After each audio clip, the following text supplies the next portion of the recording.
बॉलीवुड में कई एक्टर्स आए और फ्लॉप होकर घर बैठ गए। कई फ्लॉप एक्टर्स ने पर्दे के पीछे काम करना शुरू कर दिया, तो कोई फिल्म लाइन से अलग काम धंधा कर रहा है।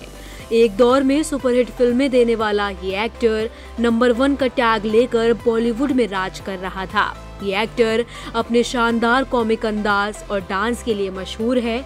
जो कोई भी एक्टर इसके साथ फिल्म में आता, ये अपने एक्टिंग से उसका रोल फीका कर देता था। लोग इसकी फिल्मों का इंतजार करते थे। कई हिट देने के दौरान इस एक्टर के मन में ये सवाल रहता था कि कहीं ये सब एकदम से चला ना जाए और गरीब ना हो जाओ, और इस डर से 100 ट्रक और रिक्शा खरीदने का प्लान किया था। दरअसल ये एक्टर कोई और नहीं बल्कि बॉलीवुड के हीरो नंबर 1 गोविंदा है। पहले पहले प्यार की क्या है ये दीवानगी।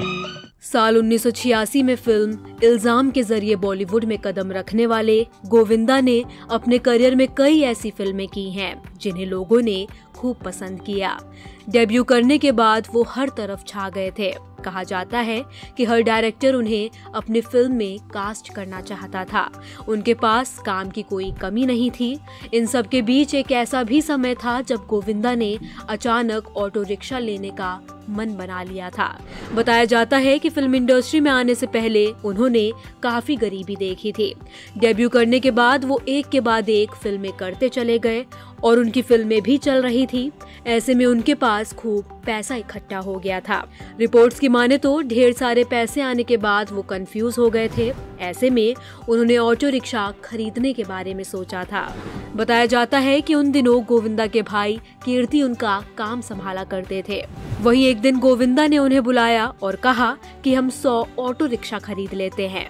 हालांकि उनके भाई ने ये कहकर ऐसा करने से मना कर दिया था कि ये हमारा काम नहीं है। रिपोर्ट्स की माने तो कुछ समय बाद जब उनके पास और पैसा आया तो फिर उन्होंने ऑटो छोड़ ट्रक लेने का विचार बना लिया था। उन्होंने अपने भाई को कहा कि अब हम 100 ट्रक खरीद लेते हैं। हालांकि उनके भाई ने इस बार भी उन्हें ऐसा करने से मना कर दिया था। दरअसल इस बात का खुलासा इंडियन के टॉप कॉमेडियन कपिल शर्मा के कॉमेडी शो में हुआ था। इस शो में बतौर गेस्ट बॉलीवुड के हीरो नंबर 1 गोविंदा पहुंचे थे। वहीं कपिल ने गोविंदा से पूछा, सर आपके बारे में एक अफवाह ये है कि सर जब आप नए नए फिल्मों में आए तो बहुत पैसा आने लगा आपके पास, तो आपके दिमाग में ये आया कि आपको 100 ट्रक और 100 रिक्शा खरीदने हैं।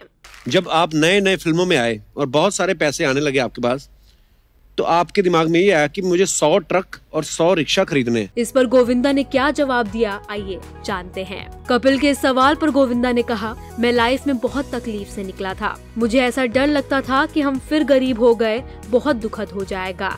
जिस तरह ने मम्मी ने पाल पोस कर बड़ा किया है, शादियां की थी बहनों की, तो फिर इतना ज्यादा मैं डर गया था गरीबी से, तो मेरे दिल में ये लगा रहता था कि चाहे जो बिजनेस शुरू हो जाए, मुझे इसकी परवाह नहीं।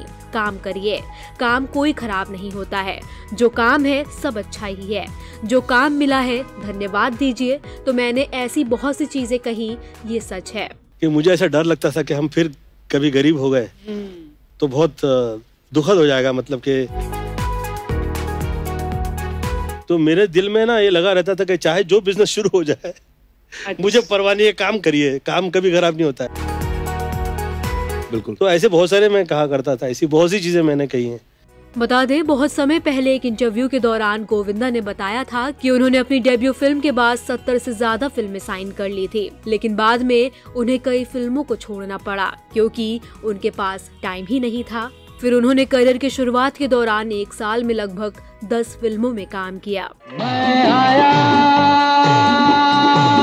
तेरे लिए, दीवाने हो जाए, एक दूजे में खो जाए। मालूम हो कि गोविंदा अक्सर किसी न किसी रियलिटी शो में नजर आते रहते हैं।